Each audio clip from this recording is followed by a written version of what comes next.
बिस्मिल्लाहिर्रहमानिर्रहीम। हज़रत थानवी रहमतुल्लाहि अलैह के मलफूज़ात पढ़े जाते हैं।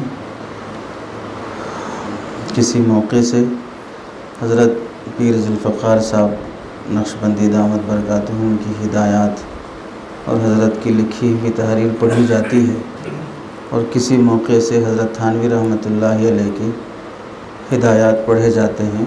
इन बुज़ुर्गों की बातों से हमें ज़िंदगी में बहुत फ़ायदा होता है, इसलिए इन बुज़ुर्गों की बातें इनके मकाम और मर्तबे का लिहाज रखते हुए सुनना चाहिए। सोहबत सालेह की अहमियत, नेक लोगों के साथ उठने बैठने की अहमियत। बेहतर असद साला ताआते बेरिया का मतलब। हज़रत थानवी रहमतुल्लाहि अलैह फरमाते हैं, एक मौलवी साहब ने अर्ज़ किया कि हज़रत ज़रा इसका मतलब बयान फरमा दें, इसका मतलब क्या है? सोहबत नेका